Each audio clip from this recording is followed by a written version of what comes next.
Queridos, que a unção da graça de Deus seja neste momento sobre a sua vida, que o Espírito Santo possa completar neste momento tudo aquilo de que Deus tem para você nesta noite. Este é o nosso culto em seu lar, culto da família central de Praia Grande. E nós vamos iniciar neste momento aqui com oração, buscando a presença de Deus sobre a sua vida, sobre a vida de nosso povo, de nossa igreja. E assim fazemos. Oremos ao Senhor. Deus bendito e Pai celestial, como é bom estar na Tua presença, Senhor. Como é bom poder falar contigo, falar da nossa vida, abrir o nosso coração perante o Senhor e colocar tudo que é em nós diante de Ti. Oh Deus, fica conosco, seja presente em nossas vidas, seja presente em cada lar, em cada família, em cada igreja, em cada um daqueles que invocam o Teu nome, Senhor. Que o Senhor possa, neste momento, encher os seus corações, suas mentes de paz, de alegria, de esperança, e concedendo também a eles a vitória em nome de Jesus. Que todos consigam, Pai, consolidar seus sonhos e projetos. Assim eu te peço que esse momento de culto seja um momento também de adoração, de louvor, um momento também de reflexão sobre tudo aquilo que o Senhor tem para nós, a Tua palavra, o que o Senhor pede de cada um. Oh Deus, ajuda-nos, em nome de Jesus, Pai, é que invocamos o Teu nome e pedimos a Tua presença conosco. Guarda-nos do mal, guarda-nos de tudo aquilo que é hostil, Senhor. Fica conosco, nosso Deus, também nos dando a proteção, nos dando as provisões, em nome de Jesus. Amém e graças a Deus. Neste momento, amados, iniciaremos o nosso culto cantando o hino de número 354 do nosso Inário Cantor Cristão. E esse hino fala sobre cada momento de nossa vida e aquilo que nós devemos fazer em prol do reino de Deus. Cantemos.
Graças a Deus. Nesse momento faremos a leitura no Evangelho de João, capítulo 12, a partir do verso 20. Esse texto fala que alguns gregos desejam ver a Jesus. E assim diz a palavra de Deus. Ora, havia alguns gregos entre os que tinham subido a adorar no dia da festa. Estes, pois, dirigiram-se a Felipe, que era de Betsaida, da Galileia, e rogaram-lhe, dizendo: Senhor, queríamos ver a Jesus. Felipe foi dizê-lo a André, e então André e Felipe disseram a Jesus. E Jesus lhes respondeu, dizendo: É chegada a hora em que o Filho do Homem há de ser glorificado. Na verdade vos digo que se o grão de trigo caindo na terra não morrer, fica ele só, mas se morrer, dá muito fruto. Quem ama a sua vida, perdê-la-á, e quem neste mundo aborrece a sua vida, guardá-la-á para a vida eterna. Se alguém me serve, siga-me, e onde eu estiver, ali estará também o meu servo. E se alguém me servir, meu Pai o honrará. Agora a minha alma está perturbada. E que direi eu? Pai, salva-me desta hora. Mas para isso vim a esta hora. Pai, glorifica o teu nome. Então veio uma voz do céu que dizia: Já o tenho glorificado, e outra vez o glorificarei. Ora, a multidão que ali estava e que a tinha ouvido dizia que havia sido um trovão. Outros diziam: Um anjo lhe falou. Respondeu-lhe Jesus e disse: Não veio esta voz por amor de mim, mas por amor de vós. Agora, o juízo deste mundo agora será expulso, o príncipe deste mundo. E eu, quando for levantado na terra, todos estarei a mim, ou todos atrairei a mim. Chama para si a atenção. Queridos, esse texto é um texto muito interessante e que também nos traz uma grande lição para todos que aceitam a seguir a Jesus nesta caminhada terrestre que nós chamamos aqui como sendo o reino de Deus ou como embaixadores de Deus neste mundo.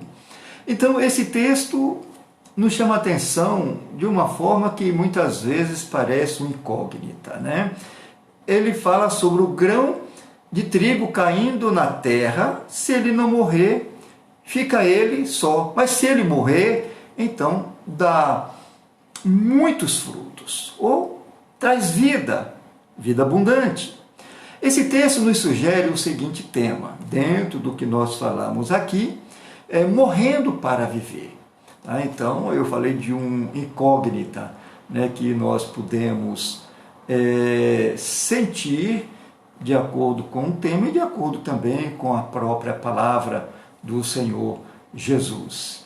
Então, grão de trigo todos conhecem, é um grãozinho, uma semente, né, um carocinho com um invólucro, né, com uma capinha, e enquanto ele estiver dentro daquele invólucro, estiver guardadinho numa gaveta, dentro de uma latinha, ele vai ficar ali a vida toda. Mas se jogar ele na terra, então vai acontecer um fenômeno da natureza. É que a terra vai produzir alguma coisa, a umidade, vem a luz do sol, vem a chuva, e ele vai inchar, aquele invólucro que até então serve de proteção vai romper e dali vai brotar um pequeno sinalzinho verde que vai crescer e é o pé de trigo, embora diferente do grãozinho, mas é o trigo em uma outra forma, a forma produtiva, viva, que o Senhor Jesus, então, nos chama a atenção para este evento sobrenatural, tanto no que se diz respeito ao mundo, né, à lei da natureza, como também para nós que somos lavouras de Deus, né, que fomos também desafiados a morrer, viver e produzir frutos. Olha que coisa interessante, né? A gente precisa fazer aqui uma dissertação nesse texto para que nós possamos também entender bem a palavra e ter uma vida radiante também, sábia, né? O que Deus quer de cada um. Vejamos, portanto, que a parábola do grão de trigo surgiu em um momento em que os gregos, né, ou podemos falar os gentios, que desejavam ver Jesus, eles queriam conhecer a Jesus. Certamente a fama do Senhor Jesus tinha se espalhado por aquele mundo antigo da sua época. Então era o dia da festa. Opa, quem sabe vamos ver a Jesus. Aí chamou um dos discípulos e disse: Senhor, nós queremos ver a Jesus. Então, ao perceber ali a aproximação daqueles homens, dos gregos, os quais não pertenciam ao judaísmo, Jesus anunciou que a hora marcada no conselho de Deus e sempre presente em sua mente já havia chegado, que era o seu tempo. Era o tempo de morrer para que nós pudéssemos ter vida. E ele usa a expressão que quando o Filho do Homem for levantado, que esta cruz que ele estaria lá no alto atrairia para ele todas as pessoas, inclusive os gregos também iriam conhecê-lo bem melhor do que simplesmente ver a sua pessoa naquele momento. Mas os gregos iam ver de uma forma diferente. Este é o Jesus, o homem que veio para salvar, né? Que operou grandes milagres, grandes maravilhas. Então, todos, inclusive nós, 2000 anos depois, podemos contemplar ao Senhor Jesus na cruz do Calvário. E olhando para ele e vendo a nós também como servos, como o texto diz, que se nós fizermos a vontade do Senhor, que se nós nos aplicarmos no reino de Deus, que Deus nos honrará. Então, queridos, o que Jesus queria dizer naquele momento era que era a hora de morrer por todos nós. Isto que ele estava transmitindo naquele momento. Para o simples grão de trigo produzir generosa colheita, precisa cair na terra e morrer, como falei aqui no início. Tá? E Jesus usou aqui esta analogia de uma lei natural para ilustrar o que acontece semelhantemente no mundo moral e espiritual, que para as coisas acontecerem é preciso morrer para ter uma nova vida. E uma nova vida não simples, mas uma nova vida produtiva e não estéril. Primeiro, o desafio deste texto da palavra do Senhor Jesus é para mim e você o seguinte: morrendo para si mesmo. Esse morrendo para si mesmo é um desafio muito grande para nós. Morrer para mim mesmo. É fácil? Eu acredito que não. Mas a palavra diz que se nós não morrermos, né, então, para nós mesmos, certamente ficaremos só. A vida é egoísta, ficaremos só.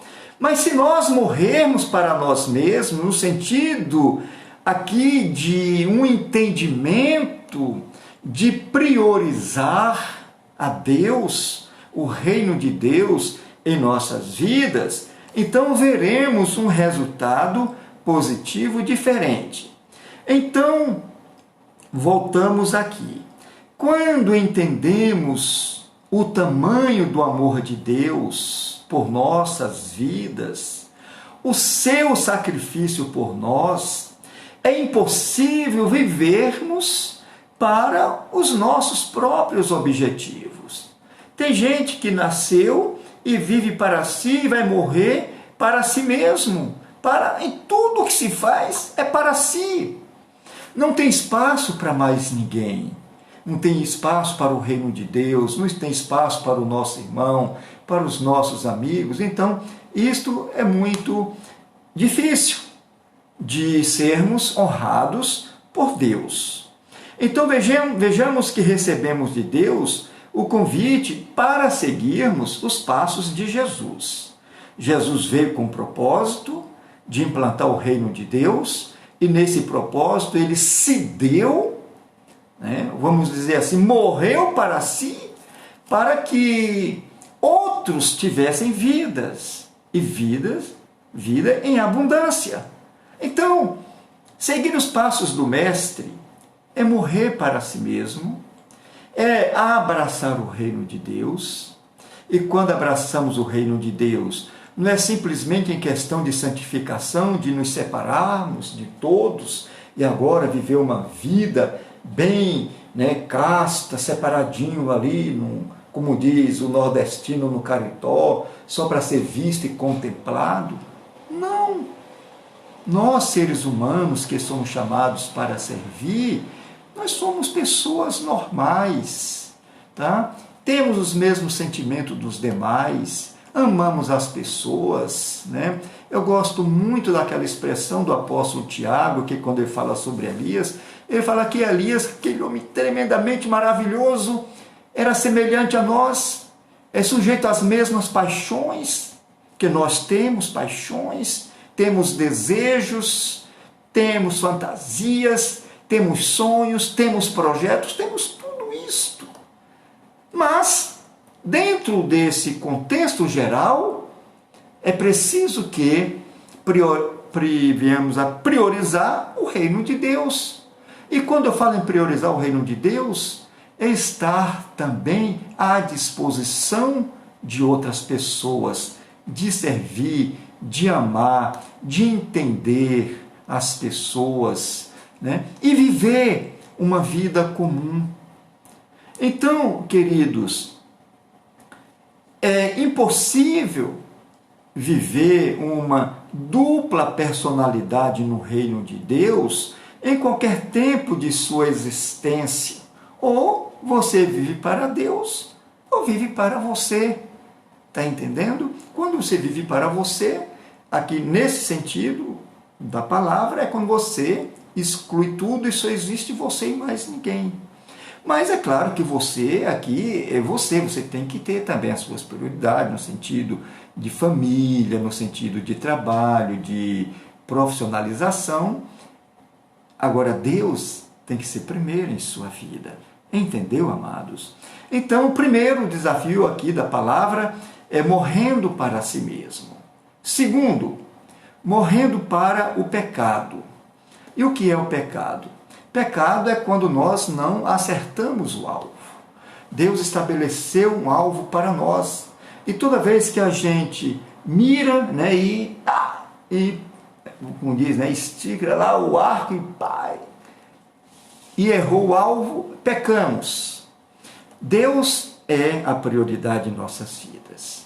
Nós nascemos para Deus e viveremos para Deus. E Deus, na sua infinita bondade, nos dá a oportunidade de que, enquanto aqui vivermos, faremos as coisas de uma pessoa normal.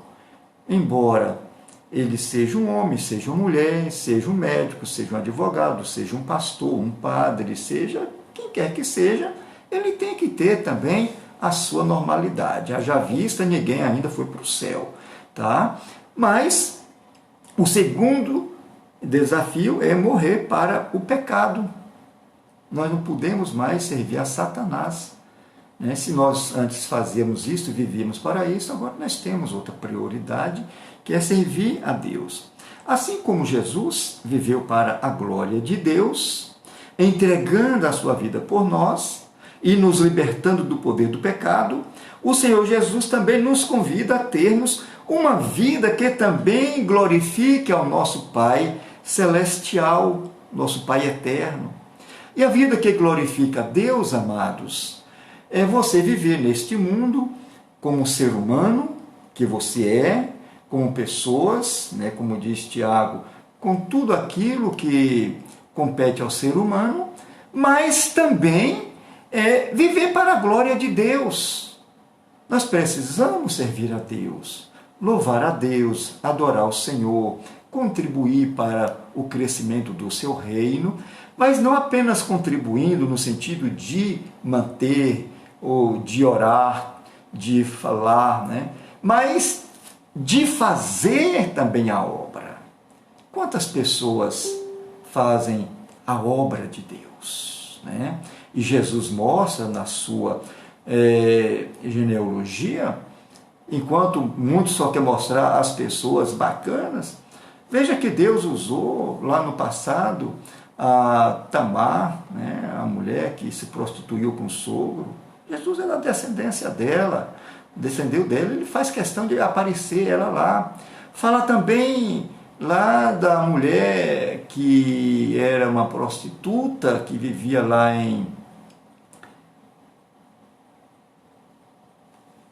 me deu branco aqui, Jericó, que protegeu o povo de Israel, os espias.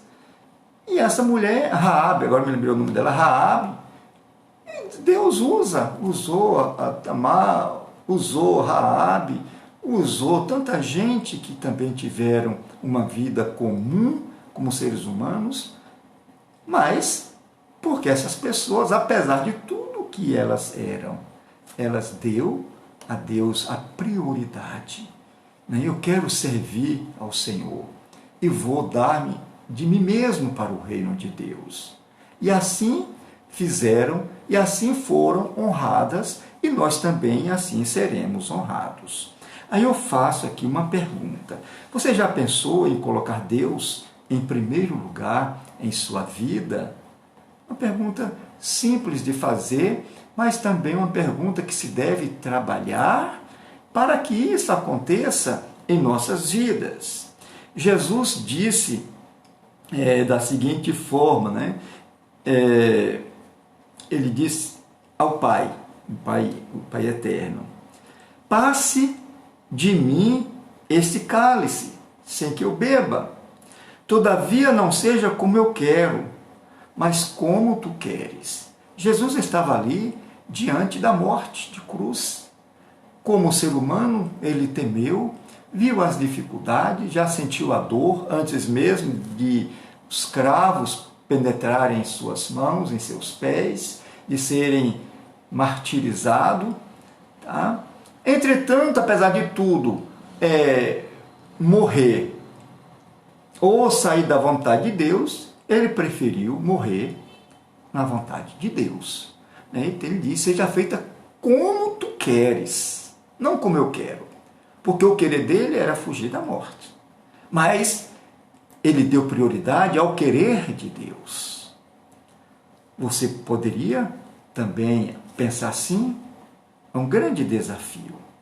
Quando lá em Mateus capítulo 6, na oração ao Pai Nosso, ele expressa da seguinte forma: seja feita a tua vontade, assim na terra como nos céus. Então, a vontade de Deus sobre nossas vidas, ela começa aqui e depois na vida eterna. E Deus tem coisas boas para nós. A vontade de Deus, diz Paulo aos Romanos, no capítulo 12, que ela é boa, perfeita e agradável.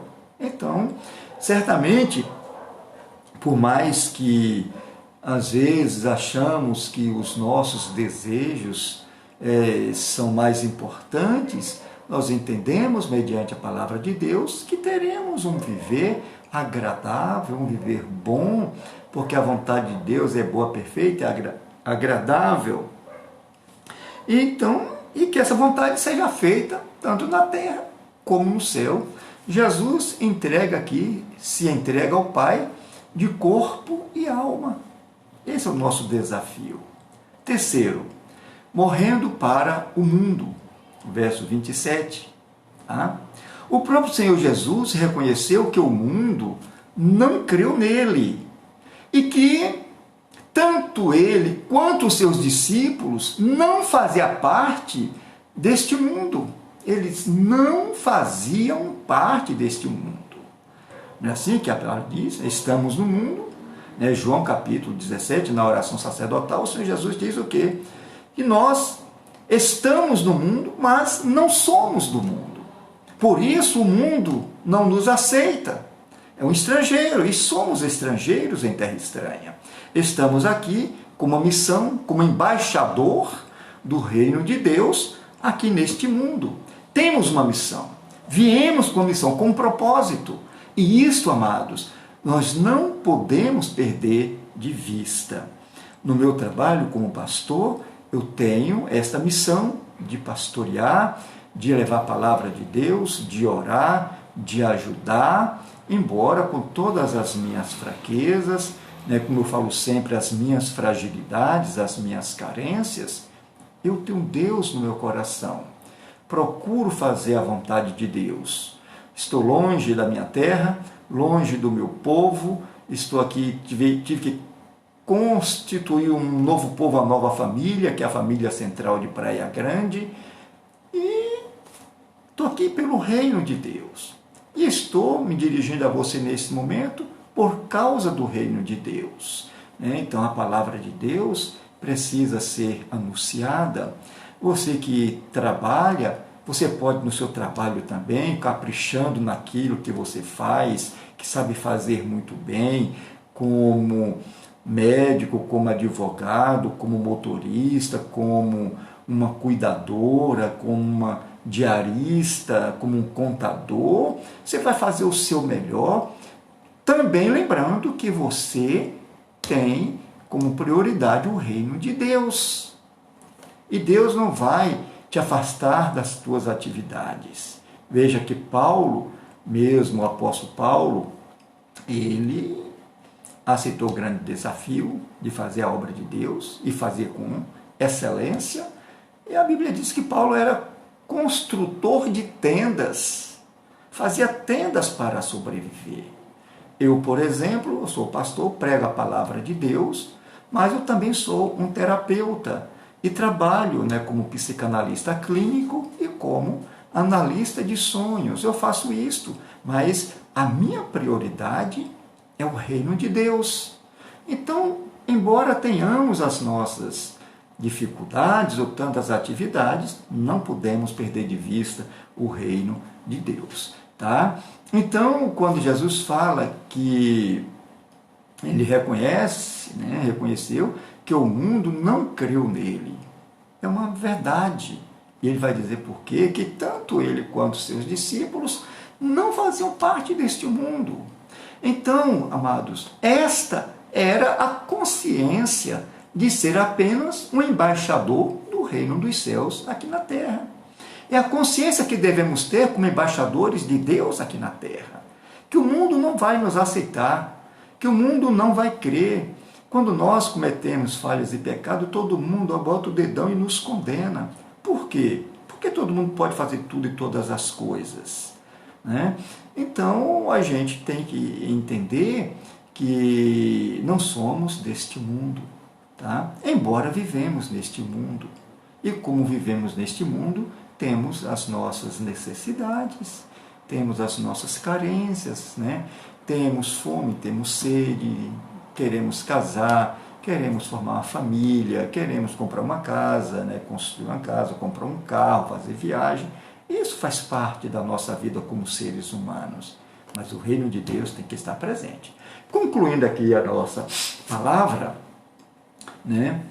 A vida é amada simplesmente por si mesma, está perdida. Ou seja, quando a vida é amada simplesmente por si mesma, está perdido, porque todos nós vamos morrer. Eu amo a minha vida acima de tudo, tudo sou eu, para eu, e dá, e etc, né? Vamos morrer, vamos deixar tudo. Ah?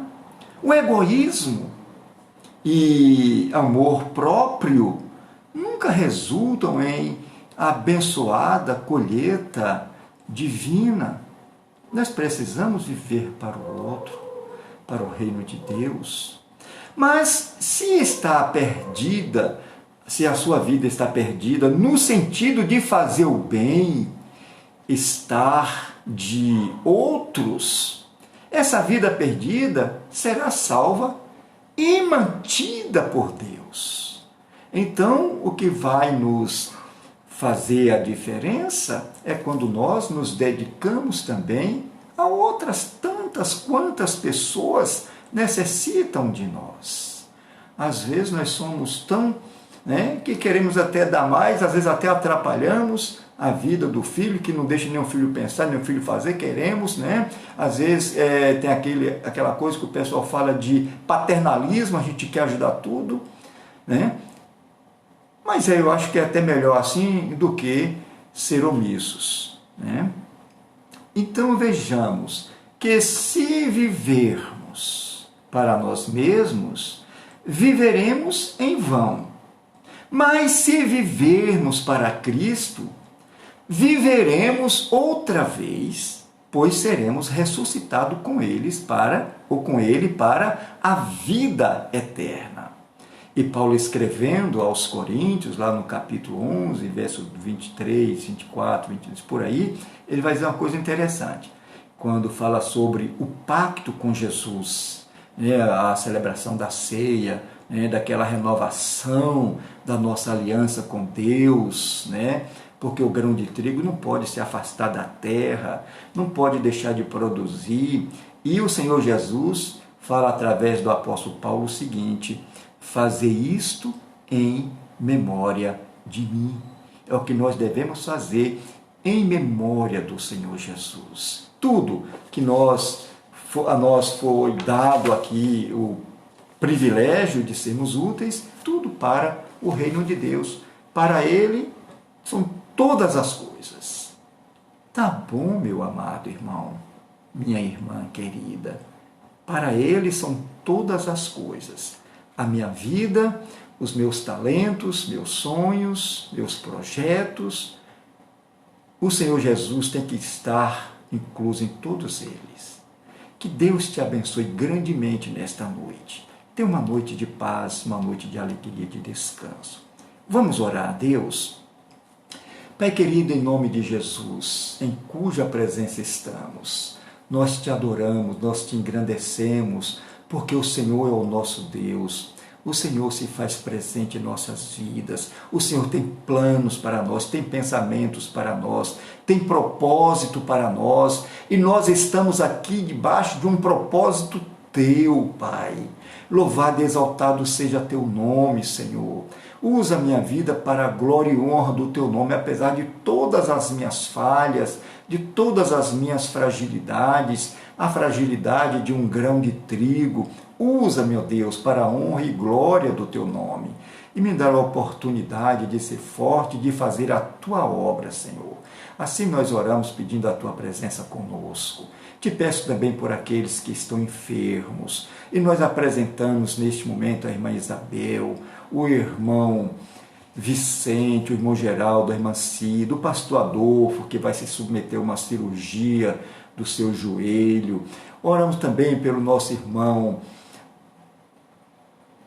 Juvenal, a nossa irmã Valderez, a irmã Madalena, a irmã Mercedes, a irmã Helenice. Oh Deus, são tantos irmãos nossos que necessitam da Tua presença, do Teu toque, da Tua misericórdia. Eu te peço por esses irmãos, Pai. Te peço também pela nossa igreja, a família central de Praia Grande como um todo. Visita este povo que é Teu, Senhor, com graça, com glórias e com misericórdia, Pai. Também a minha vida, Senhor, seja com a pastora Miriam, que tem sofrido, mas que tem diminuído bastante as suas dores, nós te agradecemos e abençoa as nossas vidas, Pai, os nossos sonhos e projetos. Fortalece-nos e dá-nos a Tua paz, que excede a todo entendimento, em nome de Jesus. Amém e graças a Deus. E assim, amados, nós chegamos aqui finalizando o nosso culto, lembrando do nosso tema, morrendo para viver. E nós gostaríamos de lembrar os irmãos, né, que você não pode esquecer de semear, né, de investir no reino de Deus, com seus talentos, né, com a sua vida, com seus projetos, com seu trabalho, com seus rendimentos, com seus dízimos, suas ofertas, mantimentos para a cesta básica, a sua presença também é excelente, é ótima. E logo mais, em nome de Jesus, vamos estar todos reunidos de volta lá na nossa igreja, na Rua Espírito Santo, não vai demorar, tá? Então, lembra do reino de Deus, entrega os seus dízimos, suas ofertas, entrega tudo, como diz o hino, né, do nosso cantor cristão. Tudo entregarei. Deus não vai te deixar faltar nada. Deus vai suprir as suas necessidades. Deus vai te dar suprimento, vai dar aquilo que você precisa. O mais importante, saúde, paz e vida em abundância. Amém, meu irmão? Que Deus te abençoe em nome de Jesus. Então, a pastora precisou descer, mas aqui fica o nosso aperto de mão bem da hora. Fica também o meu beijo, o meu ósculo para você e o meu abraço bem apertado e carinhoso para você neste momento, tá bom, queridos? Então, fale comigo, olha para a pessoa que está do seu lado e fala assim: que o amor de Deus, o nosso Pai eterno, que a bondade infinita de Jesus Cristo, a comunhão e as consolações do Espírito Santo seja sobre a sua vida, agora e para sempre. Amém e graças a Deus. E até amanhã, por volta das 10h30, num devocional. E domingo nós teremos o nosso culto ao vivo pelo Facebook, às 20 horas. Não atrase, tá bom? E esse culto também nós disponibilizamos ele no YouTube. Aí eu gostaria que você se inscrevesse lá em nosso canal, desse um like, acionasse ali o sininho, e isso vai ser muito bom. E pode compartilhar o nosso culto para quem você quiser. Tá bom, querido irmão? Que Deus abençoe em nome de Jesus. Ficam na paz.